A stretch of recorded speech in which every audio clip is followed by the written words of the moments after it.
So do you want to go first? Are you sure? Why not?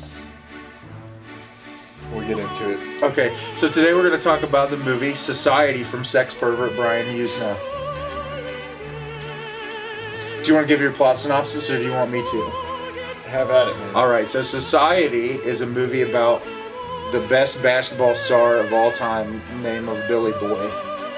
Billy Played by not John Stamos. Not John Stamos. So Billy lives in a very wealthy house with his incestual family, his mom, dad, and his sister, who they apparently... Do you think there was something going on there? Are you still not comfortable talking? There was something going on there. We both scheduled therapy appointments after watching this movie. I need something. So they live in this big wealthy mansion, and Billy sees a therapist pretty consistently because he thinks that his whole family isn't actually his family, and that they're all out to get him for some reason. And what would you say about the therapist? He's not... Sounds accurate. The therapist, I think he was played by Rich Evans. Or his dad. He looked like Rich Evans. Yeah, so he somehow... do the parents pay for his therapist, or do you think he's doing this like on the side because he's like embarrassed for his family to know that he needs a therapist to seek out advice about the fact that his family might not actually be his real family? Well, his sick-ass family probably started the whole thing. They probably set it all up. His dad looks like Dolph Lundgren. Yeah. What's Discount Dolph Lundgren. His mom looks like almost Susan Sarandon. Let's talk about his 30-year-old high school cheerleader girlfriend. Okay, talk about the 30-year-old high school cheerleader girlfriend. You're up. That's about it. She's this girlfriend. She's a 30-year-old cheerleader in high school. Was she held back multiple times? She looks like an undercover cop in a high school. It's like 29 Jump Street. It's 29 Jump Street. It's like they let someone from the nursing home come and be back in high school again. She doesn't look like a high schooler. Hey, the rest of the cast actually does somewhat look their age, but she looks a good 10. Did she look even older when she made that guy rub a very small amount of sunscreen on her stomach while her whole camel's foot was showing? Oh my god! Everyone in this movie wears their pants pulled up way too high. Yeah, it's because of that sex pervert director.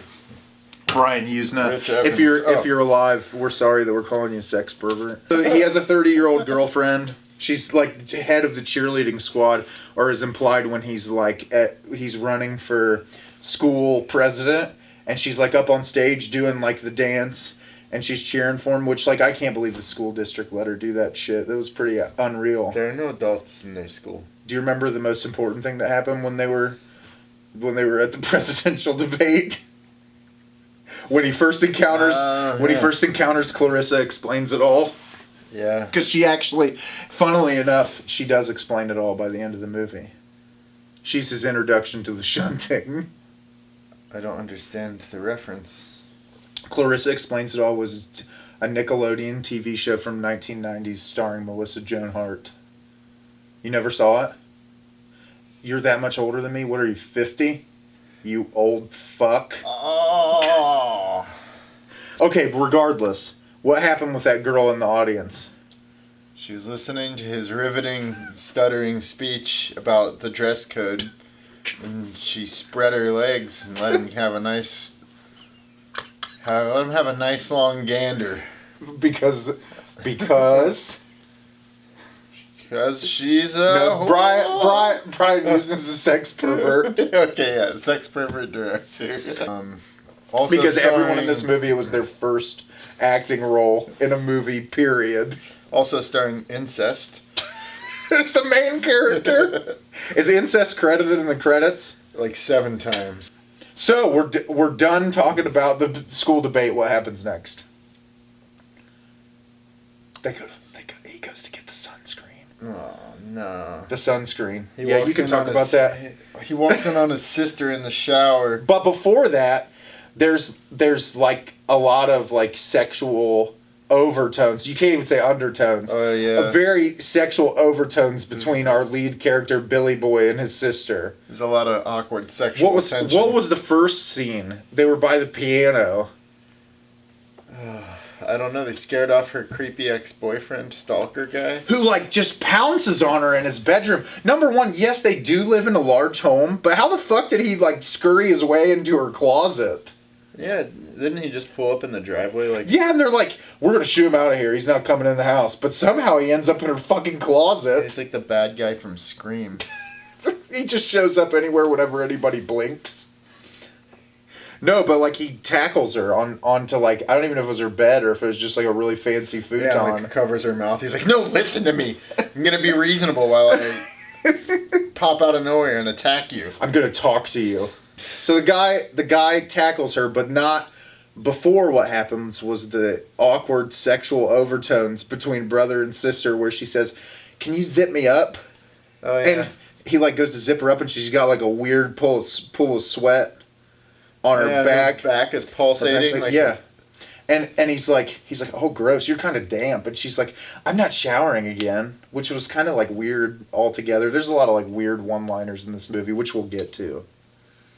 So then that happens. He goes upstairs. She goes upstairs. He jumps on her, and he like says, "No, you don't know what's going on." And that's possibly to save her before she's exposed to this thing that's going on, I would imagine. Yeah, it was pretty hard to follow. I can tell you for most of the movie, I didn't know what the hell was going on. You didn't care, though. No, not really. It was pretty entertaining up until the shunting. That wasn't entertaining to you? To me, that was when the entertainment stopped, and then it became a full-fledged horror movie. It is. It's marketed. What did Amazon have it marketed as? Comedy horror. But the whole first like 3/4 of the movie was like bad action adventure mystery. Like this kid's just trying to get to the bottom of everything. Shady stuff's going on. People are getting killed. He can't get to the truth. And then right into creepy body horror. But isn't that what you face sucky? But isn't that what you long for in a movie? Is for the mystery to turn into something so fucked up that your brain couldn't imagine it? I can't say that it is. So after the weird meeting with the therapist, he wants to go to the beach with his girlfriend. Oh, yeah. But first he's got to get his sunscreen. He's got to get the sunscreen. But he opens the door and he hears the water running. Now, I don't know about you. I'm living at home as like a high school kid and I hear the water running in the bathroom. Knowing that could be my mom in there, I'm about to bolt the fuck out. Nah, he's just going to creep right in. He's like, oh yeah, I'm just going to grab that sunscreen right off there. But what does he see in the shower? Yeah, he looks towards the shower for some fucked up reason. Yeah. And then he does a double take, even though clearly it's a member of his family in the shower. And it's not even like something that would be easy to see through. It's one of those like really thick paned glass. Then you hear the sound of somebody stirring macaroni, which is a recurring theme through the movie. It's a disturbing sound that just lets you know that something not good is happening. Then he looks, and he gets even closer and sees his sister through the glass, and there's like, her face is on backwards, her boobs are on her back. It's just her boobs and her butt are pressed against the shower at the same time. Disturbing. And it's really disturbing. But the thing is, let me ask you something. You see that. You are the weirdo that went into the bathroom and you saw that. Your first reaction is, oh, open the shower door. Yeah, obviously. The shower door. That's exactly what you would do in that situation, is open the fucking shower door. Which is why, like you said, the third credited person in this movie is Incest. Yeah. And then he proceeds to stand there and talk to his sister while she's naked for like 34 seconds. And she's like holding it like this. She's like, oh God. Yeah. But she doesn't seem like she's really that upset about it. And then he runs out and heads to the beach to meet his 30-year-old girlfriend. Yeah. So what happens at the beach? There's a lot of camel toe because the director's a creepy sex pervert.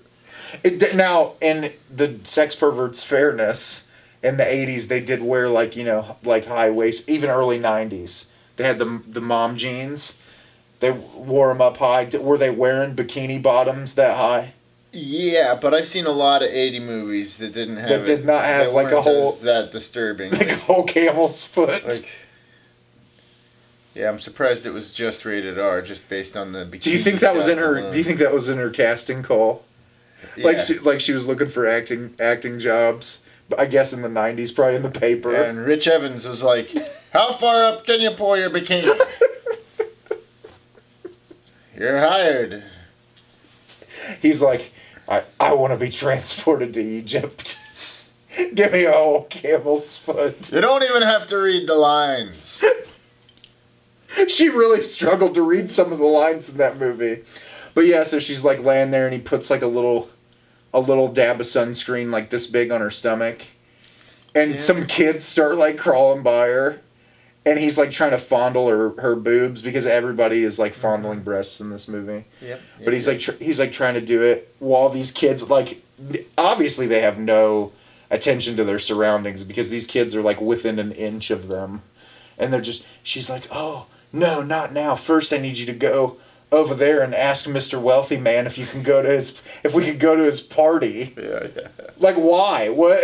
What would incline you at that very moment to be like, "No, I'm more concerned with being seen by the wealthy," which once again the theme of the movie, society. I just love saying it and watching your facial expression. So yeah, so then like he's like laying there and those kids come up and they like squirt the girl with the sunscreen and it's like all in her face and everything, and what the first thing she says is, "Oh my God, my hair!" Yeah. And it didn't even look like that much got in her hair. That's just what you say when that stuff happens. Yeah, kind of. You would just say my hair, like you, with your luscious locks. In the 80s, that's what you would say when you have that much hair and something gets on you. That like your hair takes a long time to do in the 80s. Then he gets up and he starts to chase after these kids, but not before he trips and falls in front of the flasher. Yeah, the crotch flasher. The crotch flasher. Who also... Crotch flasher shows up and she fucking sprays him in the face with the sunscreen. The sunscreen, the rest of it, because it was like a little 3-4 ounce bottle. She just blows her load all over his face. The sunscreen does look a lot like jism. Oh wait, and then what does she say to him? Oh my God. She says something. She says something cheeky. Don't get too hot. She says something really cheeky. That's like all her lines in this movie are like innuendos that make no sense. Yeah. Like there's that one later on in the movie that I can't remember either. Jelly bean. Lean, mean, green jelly. Lean machine jelly bean. But yeah, then with the suntan lotion on his face still, he goes over and talks to rich high society, whatever, Screech. Greg or whatever the guy's name is. Another guy that looks like Screech because all of those guys have the same Screech haircuts. Yeah. But no, he goes over to talk to him. He's got sunscreen all over his nose and like his forehead, and like he didn't even try. He wiped a little off his chin, but that was it. And he's like, "Can I come to your party, bro?" And they're like laughing about it. He said, "Do you have anything going on this weekend?" And he's like, "Hey, bros, we got anything going on this weekend?" "No, I don't think so, bro." But later on, you know, the way you invite someone to a party in 1991 or 92 is you send them a telegram. That's what I would do. How do you even send a telegram anymore? I don't think you can send a telegram. I don't think that exists. I don't think they've been able to send a telegram since like the 40s. So Brian, using a sex pervert, is old enough to that he remembers sending telegrams as a small child. Yeah, probably the only way he knew how to communicate was through telegram. Yeah. So after he tries to get invited to this party, he sees dude that tackled his sister in the bedroom carrying a very, very large briefcase. And he says, "Listen, buddy, I gotta show you something." And the guy's not all put off that he assaulted his sister, even though later on we realize that he didn't try to assault his sister. But he's like, "I really have something to show you, but I can't tell you right here. I've got to show you underneath the pier." Oh. And so he takes him underneath the pier, and he pulls out the Tommy Wiseau cassette recorder that he put next to the telephone that records for forever. Mm-hmm. And he has a microphone in what he said was the girl's earring. Yep. Which how the fuck did he even get that in there? And then he's got another one that was attached to the car. Because it was in the closet when he was hiding in the closet. Oh, yeah. That's how she walked up and he pounced on her because he was in there wiring a microphone to her earring. He's like MacGyver. And then, like, he says he got it in the car. But it's, like, pristine, clear audio. So where did he put it in the car that you don't hear? You hear the startup of the engine, but you don't hear, like, it rattle or anything while they're driving and talking to each other. It's perfectly crystal clear. And I can't believe in 1992 that high class of technology would exist. He put a shotgun mic in the ceiling of the car. Just like... But it's a Jeep! They all drive Jeeps! There's no ceiling! It's the middle of the summer! And what he did was, you know how they have the bars like around the frame of the Jeep? He removed one and turned it into a shotgun mic, and they were just too oblivious to notice. They were too busy having sex with their family. No, not sex. They were too busy shunting each other. Copulating. So that's the way the mom says. Yeah, so they play the audio recording back and they say some weird things, and then you hear a very elongated amount of moaning and groaning. Remember my own coming out? I was so excited. Then you can do it with women as well as men. Of course. You know the schedule. First bedine, then copulation. With someone your own age first. Then with your mother and me. Then in comes the host. You'll be ready. You know. Is that him?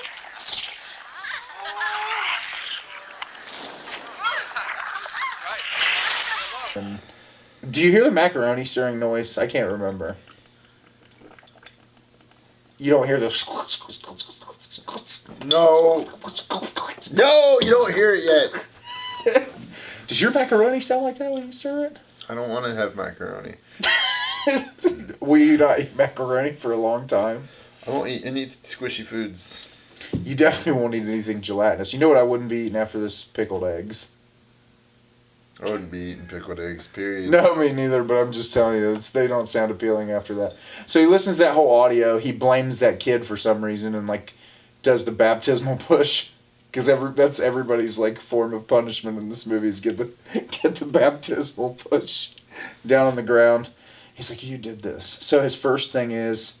take it to Rich Evans. He takes the tape to Rich Evans, and Rich Evans is like, I'll listen to it on my own time. Not at this hour, you little prick. Why don't you come back tomorrow, you little fucker?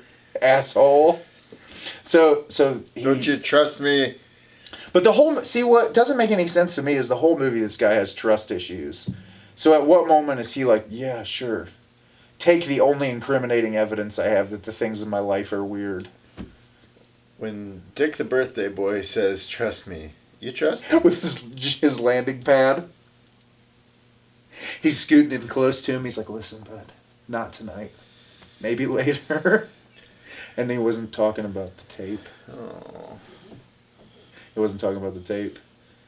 So then he leaves, and then the next day, the therapist calls him into the office. And he's like, I've got something to say to you, buddy. And he plays the tape, and what's on the tape? Nothing really. They changed it. Yeah.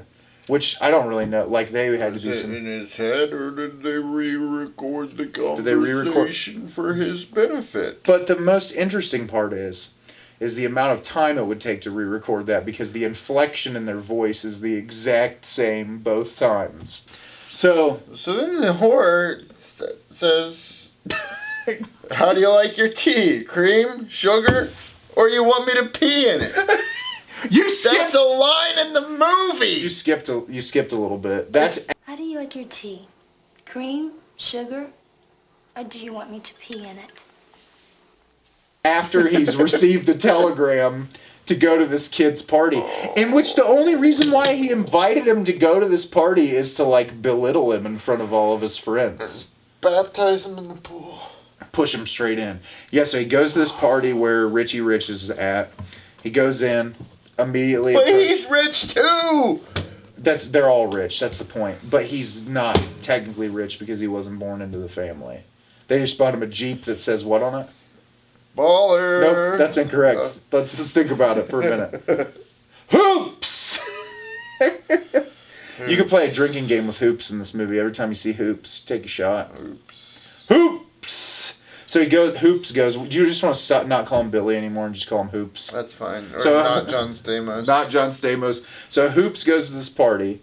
He gets in there, and then Clarissa's in there. Clarissa explains it all. She's in there, and she like starts slow dancing with him by the pool, even though there's no music They playing. like smash cut to them, like they're standing there talking awkwardly. Then there's like a smash cut to them. Just all of a sudden they're done dancing. And that's when she says the line. That's when she says the line, mean green jelly bean. She does? I thought she said that after they had sex. No, this was before they had sex. They were outside dancing, and she says something along the lines of, roll the clip, mean green jelly bean. It's after they have sex. Okay, whatever, you fucker. Sometimes she says something about a mean green jelly bean, but the whole time they're dancing, there's a lot of sexual innuendo. Like, but it's not even clever. Oh no! After he gets pushed in the pool by Richie Rich, oh no! She comes up behind him and she goes, "Wet dream." Wet dream. Wet dream. She just. You're crazy. So they go to this place, and they start doing it, and the guy's facial expressions are priceless. He's like, ah. It looks like he's being shunted. He got passed up on the role for the blowjob guy in the room. In the room, it's almost the same facial expression. It's more pained though. It's me underwear. Looks like he got shot. He's so they're like having sex. And so they're like doing it, and he gets off the bed and he turns around, and her legs are flipped one direction and her body's flipped the other direction. Oh yeah, well he does it because like her hand is all of a sudden in a place. Yeah, both her hands are like on the same side, and unless she like works for Cirque du Soleil or something, like it's pretty wild shit. Yeah. So she does that thing, and he's like not put off by it, obviously. And then her weird mom walks in, and she's like, "You want me to pee in your tea?" Yeah, the pee in your tea line. How does she say it exactly? She says, "Oh, I wrote it down.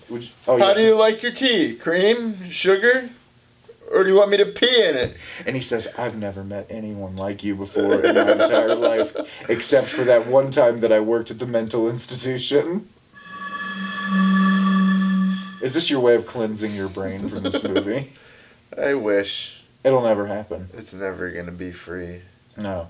So, after that woman comes in, he tries to introduce himself because he's like, I just, had sex with this woman inside this mother's house. I'm going to introduce myself. And he puts his hand out, and she's got hair in her hand. She pulls it out of her mouth. Has she been shunting, or does she just eat But, hair? that's an element of the movie that's never explained. The mother is never explained. Yeah, maybe Brian Yuzna was saving that for Society 2, the sequel. Which I'm sure you're just dying to throw your money on a ticket for. If I ever watch Society 1, the first sequel, I will... The firsticle? If I watch that one again, I'll be very upset. The firsticle? The second-ticle? Yes. Before the party... Okay.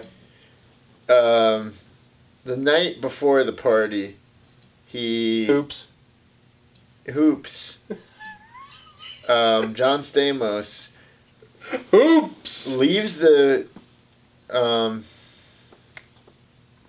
maybe it's the day of the party. He's at Rich Evans' office, seeking counsel.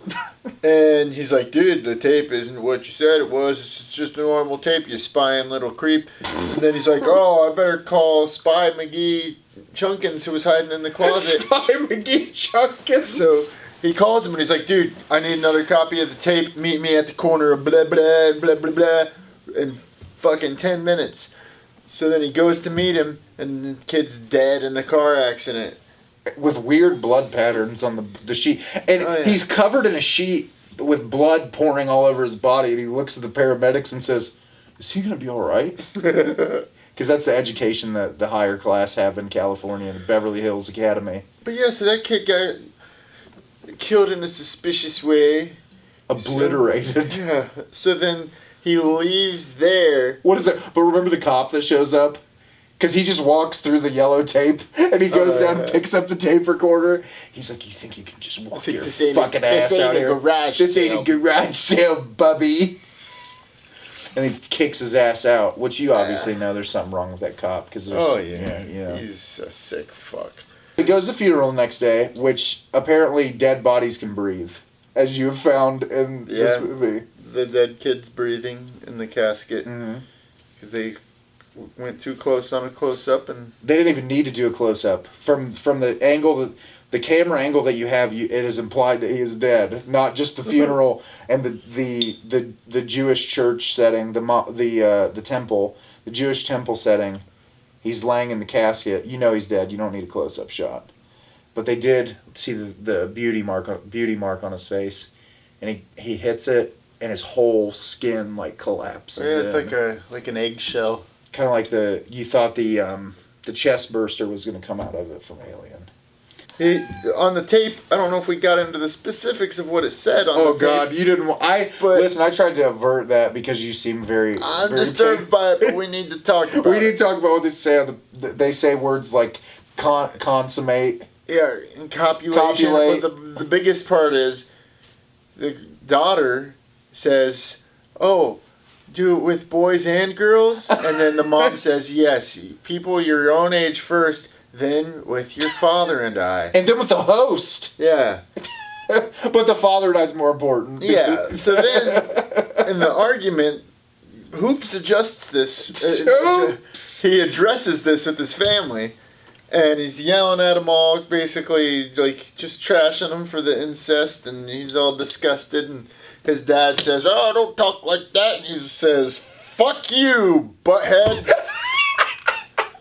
And then Fuck this language from you, young man.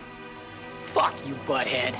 Bill, how dare you use the F word to your father? Oh, gee, And Dolph Lundgren's got just the most satisfied look on his face, doesn't he? And why he does is what we see that he can turn himself into. I need towards more the end of booze for this. Can we get a refill, bartender? Okay, fuck you, butthead. And then he leaves. Oh, fuck you, butthead.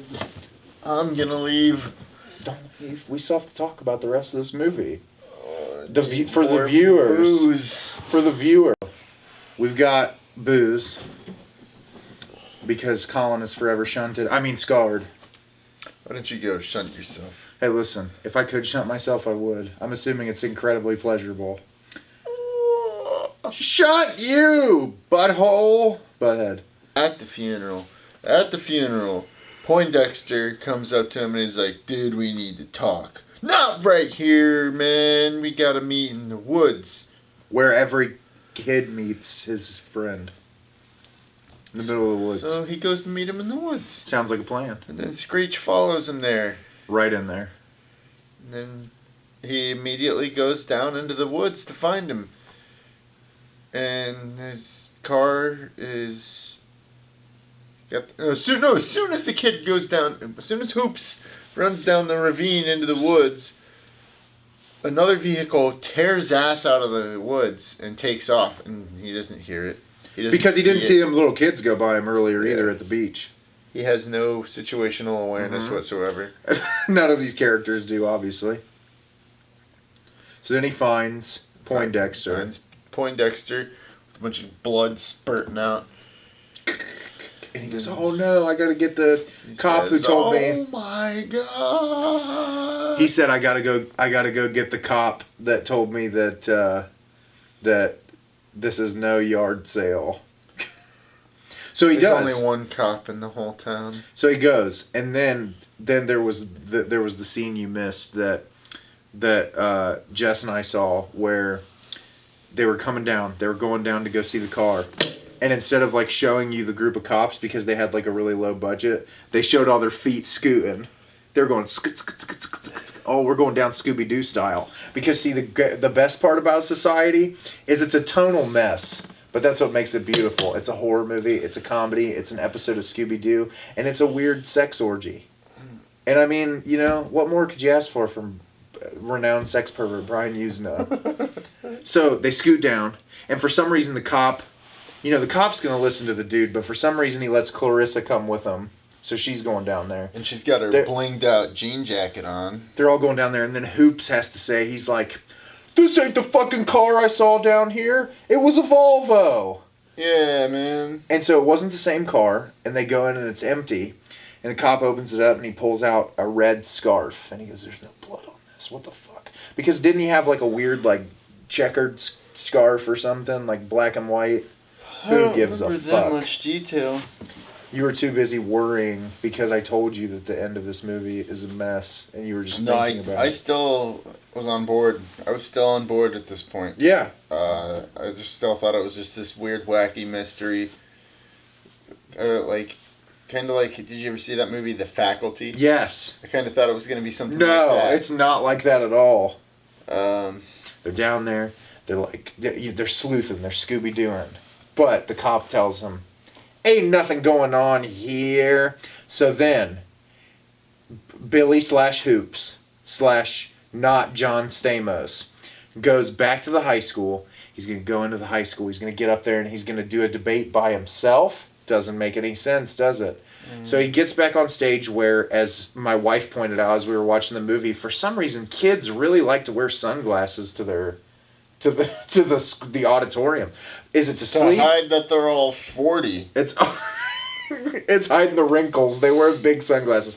So he gets up on stage and he's like, "I want to tell all you kids that something's going on in this town and everything's not right, and Poindexter was murdered last night. He's dead. He's dead as a doornail." And he said, the other guy, Chubby Checker, he's dead too, and it was suspicious. Chubby Checkers.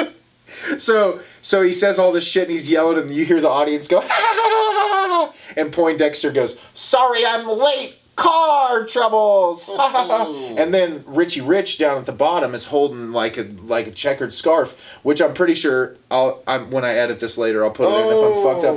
He's holding the same shit that he saw laying on the ground in the woods right before he saw the dead dude. Yes, before he saw Poindexter, he's got it on there and he goes, "Ah, fuck you, Hoops." Hoops' arch nemesis is Richie Rich. Goes there and his family's all sitting there with the fucking mayor or the judge or whatever, and Rich Evans are all sitting there. He said, "I knew you'd all be here." Yeah, and then the people pull up in an ambulance and they're like, "Gotcha, bitch," and they inject him. And then they take him to the hospital. He says that line that he said, Rich Evans says that line that he said earlier in the film. "You know I hate to give you drugs, Hoops." Oh, yeah. Yeah, but he doesn't say Hoops. There was another line that I wrote down. Collin wrote down all the lines. I wish I had the IMDb page accessed. They take him to the hospital to where Screech shows up again. And Screech tells Billy earlier on, he's like, "No hard feelings, dude. I still love you like you're my brother." So he goes to figure out what's going on with him, follows the ambulance to the hospital, in which he does the most rational thing, which is park in the handicap spot. Nothing that happens at the hospital makes any sense. No, so he goes to find Hoops in the hospital, and he goes to the front desk lady, and he goes, "Is there someone here by the name of Hoops?" And she checks down the list. She's looking for Hoops, and Hoops isn't in there.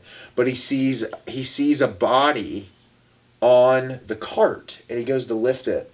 Now, before he gets stopped, though, they're not going to let him see what body's on there. So then you jump into Hoops' room. Where she's like, "You're going to have to go to the morgue." Yeah, he's dead! So then he goes into Hoops' room. Hoops has got all these IVs up him and everything. And he sees through the curtain, he sees these doctors working on this body. And he's like, "I ain't fucking staying in this hospital." Just ripping the things off. Pulls the curtain down and there's no one there. Empty. Fuck you, butthead. Fuck you, butthead. So there's no one there. So then he gets it all off and somehow he finds his clothes.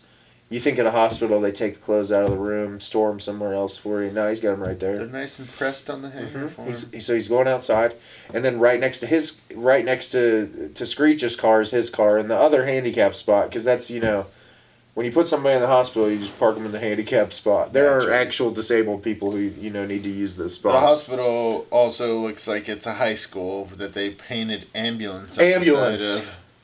And this is when the movie took a turn for the worst for Collin. Yeah. So you go ahead and talk about it first, Hoops. So that's when he goes into the house, all sweaty. Lights don't work. He goes in, starts chugging water, dumping about 75% of the water down the sides of his face on the floor. You know, you get thirsty when you get drugged in the hospital.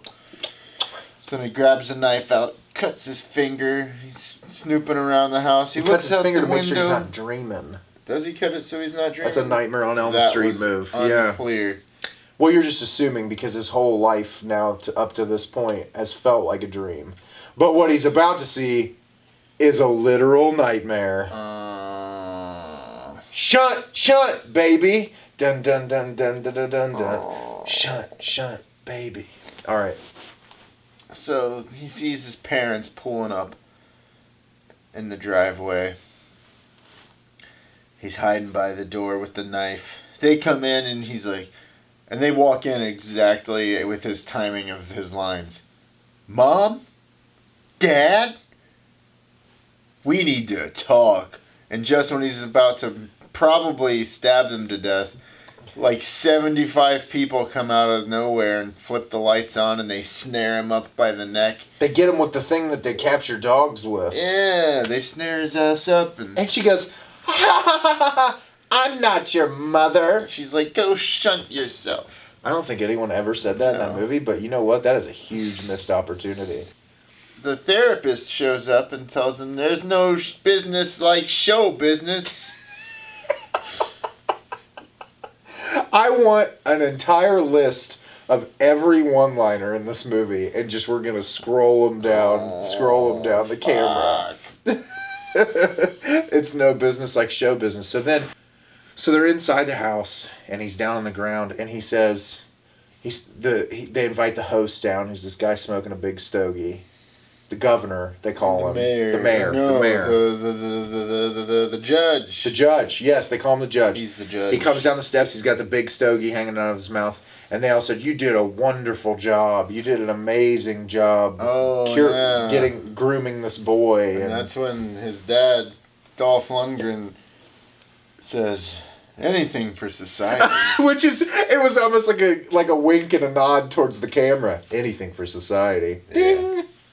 Just like what I thought and that was when the movie stopped being fun and turned into a nightmare. Now see, to Collin, this is when the movie stopped being fun. To me, this is when the movie gets really fun. Because this is when we're treated to Mad Joe, Bill Bob's special effects that you can't deny. Even though you're disturbed, special effects are fantastic. It wasn't what I was seeing that disturbed me. What disturbed me is imagining the sick son of a bitch who imagined all this and then made it happen. But the question you have to ask yourself is, did he make it like this because this is his interpretation and thought of how the upper class treats the non-wealthy? Does he see them as these sick, vile, disgusting creatures that the only way they can thrive is to feed and destroy people who are lesser than themselves? And is that why he portrays that in his mind that way? That's why I enjoy it, because it's disgusting and it's disturbing, but it's also metaphorical, and I like that. I don't think it's that smart. You don't? No, I think he's just a sex pervert. He probably is a sex pervert. He wanted to see a bunch of people stretch their skin and suck each other off, and then have... That was the film nerd in me, sorry. Then have the guy have the fruit roll-up tongue come out. The fruit roll-up tongue was amazing. Lick him in the face. But we're getting ahead of ourselves a little bit. Are we? I mean, you want to skip through the whole thing, but I'm going to make you talk about all of it. So he's on the ground, and he's like, we're going to show you a demonstration. So Ambulance from Ambulance pulls up. Ambulance versus Ambulance is a Blood Brothers song. Look it up. He pulls up with the ambulance, and these two guys pull this guy in that's got a sheet over top of him and a weird lumpy ass that for some reason they didn't put his pants back on him, because there's a lot of butts in this movie. So Billy Hoops is on the ground. The ambulance guys drag this hooded figure in, and when they take it off, it's Chubby Checkers. The kid who got fucked up in the car accident. He's still alive, but he has a huge mole on his face that the judge calls Beauty Mark. While he's got the stogie in his mouth. Mm-hmm. So then what happens is the shunting begins. They mention the shunting a few times earlier on. You are not aware that a word as simple as the shunting could mean something so horrendously vile. But they do mention that you can smell it, which didn't make sense at first. Movies don't have smell-o-vision, but you can actually smell this if you sit there and think about it long enough. So what happens is all these really well-dressed people strip all their clothes off, getting into their skivvies. Then what happens is you got this kid on the ground. They jump on him. They're latching their mouths to him. They're sucking his life force out of him. They're getting all of its stuff out. Faces are attached to his skin. People are biting on him and all kinds of shit. And then the judge comes in. And do you want to talk about when the judge comes in, or you want me to just keep going? So the judge comes in. And he says a really great one-liner, but I can't remember what it is. And he's got the stogie in his mouth. He gets down there, starts sucking on him or whatever. I know what happens. And then he takes his hand and he goes, No. pop, pop! They tell him, Judge, he's nice and pliable. So he goes in and he shoves his fist up his bum. And then it comes up, out through the mouth. Here comes the hand out through the mouth. And what I would say is actually a really incredible visual effect. It was impressive. Yeah. It reminded me of John Carpenter's The Thing, which I would argue is probably the most impressive visual effect film of the era that it was released in. In the 1980s, before CGI, before any of that existed, this kind of stuff was amazing. The fact that people were able to do it. And knowing that this movie came out in 1991... CGI was starting to get more popular because of Terminator 2 and other movies like that. It was kind of awesome that they, So then after that happens, he's destroyed. He's gone. He's a goner. Not going to happen. So Hoops gets saved by Clarissa. She runs in and she goes, "No, Billy, I love you so much!" And she takes him out. And Richie Rich comes over and goes, "You whore, you let him go." And so Hoops runs up the stairs, to which Mr. Smiley comes after him. That clearly is supposed to be Jack Nicholson from the original Tim Burton Batman. And what happens there? They go back and forth. He says, "It's showtime, Billy boy!" And then he runs into the bedroom to hide and sees his mom laying there with manly, hairy arms for legs. You can talk about this a little bit. And then she stands up and she walks on those hairy arms, and that is a god-awful, horrible visual effect. They saved all the money for the shunting. But it is a pretty good visual effect when the sister's head pops out through the mirror. Then the sister's head pops out of the crotch of the... Oh my god! And do you remember the line that she says? Because I do. Do you want me to tell you? Yeah. When her head pops out? Oh, yeah. This is the time if you're interested in edible fantasies. Yeah. And then you see, on the other side of the bed, somebody bent over. You see some hairy legs, and there's an ass covered up, and then the ass slowly starts to be uncovered, and instead of a butthole is his dad's face. And he says, "You're right, Billy, I am a butthole." Or butthead.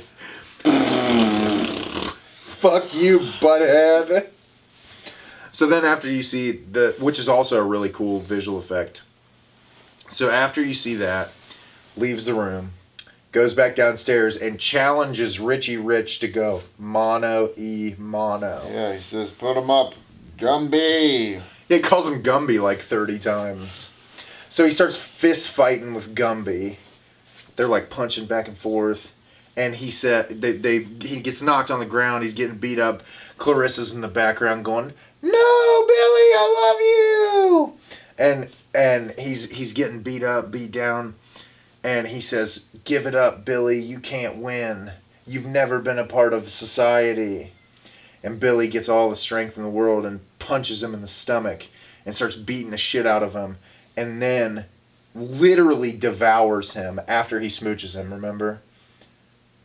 Yeah, Richie Rich starts smooching him. Gets the face. Tries to suck away his face, and then it turns into like a Bugs Bunny cartoon. He starts he's got the detached lips. But what's kind of crazy about that is like it does not ever explain to us how Hoops gets this ability to not be able to be shunted by these people. He's the hero. He's the good guy. He's the main character. Of course he does it. And then he literally disembowels him. Yeah, he does the same thing they did to Chubby Checker. They shoves his hand up inside of him and then pulls his face and turns him inside out in these worms. Oh, he kills Richie Rich. And turns him inside out. Turns him, and all the people that were shunting it up have no idea like what to do at this point because he's unstoppable. And then the dad tries to stop him at the door. And what's the one-liner that he drops to him? His dad says, "You'll never get away with this." He punches him in the face and says, "Don't count on it." And he says one more thing when he gets to the door and turns around. Butthead. And then he grabs Clarissa and he grabs Screech and they're out the door. And then Screech pulls out the gun. He does. After all this bullshit, he pulls out the gun. But then he run out the door. And then the last line is the judge sitting there and saying, "Guess we're going to need somebody else for Washington next year. Ha ha ha ha." And then the movie ends. Because as sad as this is, the thing that I think that the movie is lacking is they needed to burn down the house, kill some of them. But I guess if you're looking at it from an artistic standpoint, you can never defeat society. You can't. Society will always win. I recommend this movie to anyone who wants to, hang out with someone at home on Valentine's Day with their sweetheart. You want to sit on the couch, relax, eat a box of chocolates, possibly make yourself a lot of Jell-O beforehand. Turn yourself inside out, What was your highlight of the movie? What was your favorite scene? It's all a blur of latex and stretched faces at this point. My favorite part was when the credits rolled and I was finally free of all this sick sex pervert shit. Oh, you're being a little too harsh. There was some stuff you liked. It was fun up until the crazy torture sex orgies. I would say, obviously, when he owns his dad with "Fuck You, Butthead" is one of the most memorable scenes in the movie. "Fuck You, Butthead" was fantastic.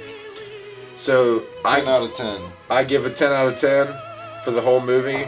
Highly recommend. Collin gives it a 0.5 out of 10. I never want to watch that movie again. I would watch it again tomorrow. Let's go watch it again now. Or we can watch Pray for Death again. Goodbye, everyone. Thank you for stopping by.